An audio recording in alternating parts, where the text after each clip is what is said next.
in the air. Valentine's Day has just passed us, Netflix has dropped the new season of Love is Blind, and the latest season of The Bachelor is heating up. And with all these thoughts of love, it had me thinking of a love reality show that I loved and lost. And I have been wanting to get on my soapbox and talk about why it should come back. So today, we are talking about the Courtship. Welcome back to the Max Reality. If you've seen my face before, then you know the drill. But if you're new here, my name's Morgan, and I love talking all things reality TV. And like I said in the intro, today we are talking about a show that I knew would get a season 2. I didn't doubt it whatsoever, and I should have, because it's gone. And today I am here to defend why I think they should consider bringing it back, and I even have suggestions, because as we'll get into, I think there may be certain reasons it's hard to bring it back. So I have suggestions on edits, version 2s that I think the public would appreciate. So you here today are my judge and jury on if we should bring back the Courtship. First, we're going to kind of talk about the structure of the show. That way, if you have seen it, you can have a little refresher. And if you haven't seen it, you can learn about the greatness of it right now. So the whole concept of the show is that they're dating in Regency Era England. They're living in this castle, and 16 suitors are courting one heroine. Included with the Regency Era England, they're all in full-out costumes for this. They go on dates that are very appropriate to the times. It's a great bit. I love a bit. It's so good. Our heroine of the series is Miss Nicole Remy, and she's joined by her court, aka her family. She has her mom, her dad, her sister, and her best friend there to help her find her perfect suitor. The basic structure is every morning they wake up and they get this little letter called the Daily Tea telling them what group activity or game or whatever the day may hold. They do different little activities, like they row a boat across a little lake to get to this cute little picnic where they all sit and talk. There's archery, there's a carnival. It's all very cute. Love it. This also gives opportunity to Miss Remy to have alone time with the different guys and for the different guys to interact with her family. The next portion, she'll have a more intimate date, meaning she'll go on a date with just one guy or just a smaller group of guys. The guys are usually chosen by her family members, but she does have a lot of say. I don't want people to think, if they haven't seen this, that it's very much like weird. The parents aren't like, you're going with this person no matter what. Like, her family relationship is great. It's adorable. It's great to watch. It's like one of the best parts. So if you haven't seen this, don't be thinking it's weird, because I feel like it could sound weird if you just have no context. Like, her family chooses every date. But a lot of times they'll even ask her, like, who do you think you need alone time with? And such. So anyway, and the episode ends with what they call the farewell dance. Miss Remy writes up a dance card, usually of 6-ish names or so. It gets smaller, obviously, as the group of guys get smaller.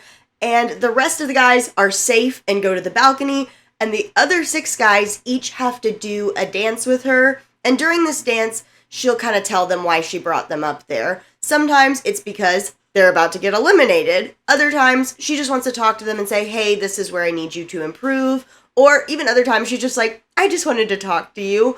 Her little send-off for when somebody has to go home is your chariot awaits. And that's just so camp. I love this show! The finale of the show has 3 finalists who each get to take her on a date into the real world. It's then narrowed down to 2 who get to go to this beautiful ball where everybody's dressed in white, and then hopefully a proposal happens. I've been trying to leave this part spoiler free, so if you haven't seen it, this is just the basic structure. We are about to get into fun different things that happen, though, that will include spoilers. I'll be putting a timestamp somewhere if you want to skip ahead.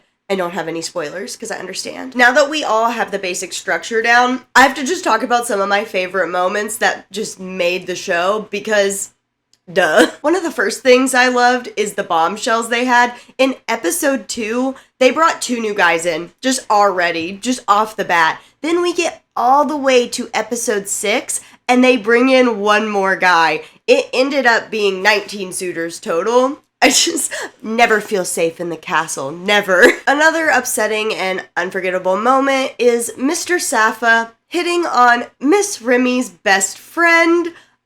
Just a truly incredible move by this man. Every time I think about it, I don't know what his thought process was. Basically what happens is they're on one of their group outings, and Miss Cleary, her best friend, and Mr. Safa are sitting on this bench together, and he's like, it's been a long time since I've had one-on-one time with somebody so attractive. And so this makes her ask him, oh, is Nicole your usual type? And he's like, no, if I'm going to be honest, not really. And she's like, what's your usual type then?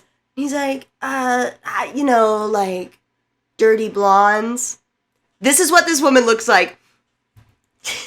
And I'm just like, my guy, what are you thinking? But it gets better than that. If it had stopped here, it almost would be like, okay, bad mistake, but whatever. But no, it gets worse. So the guys are all sitting around their quarters, and one of the other guys just asks him, like, do you have feelings for Tessa? This man's like, yeah, I think so. And even in an interview moment, he's like, I really got to figure out how to, balance this whole, Miss Cleary, Miss Remy thing. Like, sir, no you don't. You're not the protagonist of the show. What do you think is gonna happen? What does he think the best case scenario is? Does he think that she's gonna, the best friend is just gonna, leave the show midway through filming? Or does he think they're just gonna date on the side while the show is happening? Truly and deeply, what was going through this man's mind? I would give anything to know. It was such a mess. Obviously, her best friend tells her about it, and at the farewell dance, she immediately sends this man off. It is so good. I really hope I can play the clip. I'm going to try to play the clip here. If I get bullied and can't put that clip in, pretty much what happens is she sends him off, and while he's walking out, he tries to go over to Tessa and be like, can I talk to you for a minute? And Mr. Remy's like, no, you don't need to talk to her. Leave. And I'm like, yes! Tell him! What are you thinking? It again goes back to, what do you think the end game is gonna be in this situation? What, just empty noggin behavior. It was so, I don't want to say funny, because I know it probably hurt Miss Remy's feelings a whole lot, but just from, a TV perspective, and now that it's been a couple years, I think she would agree that this situation is just ridiculous. What was this man thinking? Okay, we're gonna move on. Hi. Yeah. Yeah? Oh, okay. Yes, that's very... Oh, hello, yes. Yes, thank you for your valuable opinions, Max. Another iconic moment is when we have Mr. Chapman sneak into Miss Remy's room, first thing in the morning, and that's how the episode starts out. He sneaks up there with some tea, they have some alone time, all the other guys are like, where's Lincoln, aka Mr. Chapman, and he comes back, and they're like, oh, okay. And then, after the big group date, she steals him away to have one-on-one time at night in her room, and this becomes a very controversial topic for some people. One of the guys actually ends up leaving over it, Captain Kim, and on Captain Kim's way out, him and Mr. Chapman get into this big, screaming match. Captain Kim's like, you're hiding this from her family, because something I maybe should have prefaced all this with, this happened to happen during the week where Miss Remy's parents are on vacation. They're away from the castle. They have this big wine and debauchery party thing. So this is all happening that week. So she's like, you're hiding this from her family, and they're screaming. The guys are on the balcony listening. It was a mess. On top of the standout moments, overall, it was just so fun to watch. I loved the costuming. They committed. The dresses, the guys' stuff. It was all so just elaborate and fun. The castle set, the different dates they did. They put some money into this, and I appreciated it. It was a fun time. I think that we've shown as a society that we would like some more fun dating shows. The Bachelor is trying to be fun again instead of torturing people. We want fun, silly love, I think, in my personal opinion. I'm sure there are some of you that are just going to watch this video and not watch the show. So, big spoiler alert warning. I'll tell you how it ends and what happened after. She does end up getting engaged to one of the guys, but unfortunately they broke up like a month later. He broke up with her. She said she was really devastated, but she seems to be living her best life. She was a media host for sports. I don't know anything about sports. I don't know exactly what she was doing, but she had like a hosting gig doing sports. She used to be a cheerleader for the Seahawks. So she's out there. She's living her life. I follow her on Instagram and she seems to be doing well. So, you know, she may not have found love, but she seems like she's thriving. Before I give my free ideas of how to maybe do the show again, I do have to insert my rant and personal beef with the people who made this show. Because, I think, I know the reason, or I don't know, I'm not the people who made the decision. I assume the reason it didn't get a season 2 is because it had bad ratings. Number one, I feel like this show was very poorly advertised. I didn't hear about it naturally at all. I didn't see any ads for it on TikTok, on Twitter, anywhere. I didn't see an ad for it any single place. Luckily, one of my best friends did and knew it was exactly up my alley. It was something that we would both really like. And she saw one ad and sent it to me. She said she never saw another one again, I'm pretty sure. And I never saw any. Even after clicking that ad, I would never see stuff about it. I had to actively follow it. And so I feel like it's yeah, of course it had bad ratings to start off with. Nobody knew what it was. Nobody was looking forward to it. On top of that, initially, it was showing on Hulu after it was on TV, which is arguably a bigger place. Then it got moved to Peacock's streaming platform, which I feel like has grown a lot, but back in 2022 was not near as big as it is now. Not as many people had it. And compared to Hulu, it's still not as big of a deal. So that didn't help anything either. I think, I don't know this, but from what I was reading, it might be because NBC dropped it immediately and gave it to USA Network. I don't know if that's why. I don't know exactly when that happened, but those aren't helpful for wanting to make people watch it. And I get they probably dropped it because of ratings, but I could just talk myself into a circle over this. It's something that makes me very upset. So I feel like, number one, if they're going to do it again, they have to advertise better for it. They have to make people excited about it in some format, or else don't expect anything. Anyway, now that we've talked about the ratings, we're going to ignore that for a minute. One thing that I think could have prevented a season 2 is I can see how it could be hard to find a family again to film like this that's as great as the Remys were. The Remys were fantastic. They're dynamic, just so much about them, so fun to watch. I could see how maybe that could be difficult.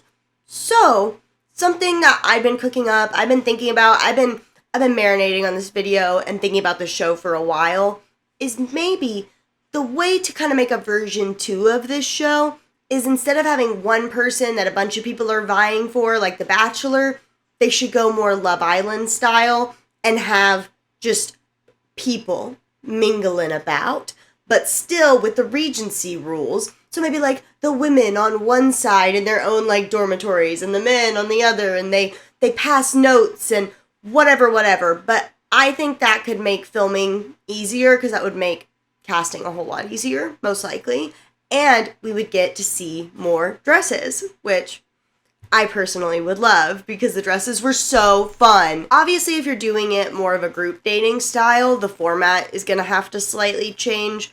My personal opinion on how it would go best is if they did it almost like a Love is Blind style kind of dating, where maybe at first we just see them all intermingling as a group, all breaking off, getting to know each other, and at some point that is determined, they have to couple up. Then I do feel like there would need to be an elimination process and have one couple be the winning crown jewel of the Regency world. And I feel like the best way to do that would have the couples vote each week based off them doing Regency dates, stuff like that. Just feeling if the couple is real or for the right reasons or not, until you end up with that one winning couple. And maybe they win money. we love money and love at the same time. I 100% said Love is Blind a minute ago, but now that I've heard my thought process out loud, that's 100% Love Island, not Love is Blind. I'm just watching that show right now. Anyway, I also think there's lots of opportunities to do a queer version of the show where maybe there's even a bigger aspect to the group dating part, since more people could date each other. But you could also just do it in the exact same format that I said a minute ago. I feel like there's a lot more options when you do the group dating kind of thing, versus having to have, like, somebody's whole family, one person, be as charismatic and great as Nicole Remy. The Bachelor kind of holds on that. And there's some other shows who do it too, but I feel like a lot more people like the group dating shows where we're getting to see a lot of people's personalities. I feel like those shows are really popular right now. Or if they don't want to change anything and they just bring me the show back again, I would also accept that. That's fine too. Either way, I just want this show back. And that, ladies and gentlemen, is my final statement on the matter. I just think it was really fun. I think it was camp. And I think there's a lot of opportunity to mess with the show if they just wanted to. Also, if there's anything about the money, like NBC, they could just use the same castle that they filmed The Traitors in. Like, 2-for-1 special or something. I don't know. If you've seen it, if you haven't seen it, I want to know if this compelled you to agree with me or not. So let me know in the comments if you think it should come back, if you're gonna watch it, if you have watched it. I want to know all that and more down below. Before we go, if you've made it this far, I have some housekeeping things. Maybe you saw my last video where I said what the schedule was going to be, so you may be thinking, I thought this was supposed to be Shark Tank Week. I also thought it was supposed to be Shark Tank Week, but then they decided to take a week off, and I did not know that. I found out and was flabbergasted and was like, well, I've been thinking about doing the Courtship video for a while, so here we are. Next week will also, I guess, not be Shark Tank. Oh my god, I hadn't even thought about this yet. Pause. Editing Morgan here. So I guess I just completely lost my mind. I think I was just exhausted, but I was completely wrong. Next week, we are finally back on our normal schedule. There'll be a Shark Tank video Monday and Friday. I don't know what I was thinking. I'd even typed out my filming schedule. I just needed to go to bed is the answer. So we are back on schedule, friends, until they decide to take another random break. And when they do that, yeah, I don't get to pick that. That's on them. That's not on me. I'll be as upset as you are. Anyway, if you made it to the very, very end of this video, thank you so much. It means a lot to me. Don't forget to maybe give it a like. And if you like me, maybe give me a follow. And until then, I'll see y'all in the next one.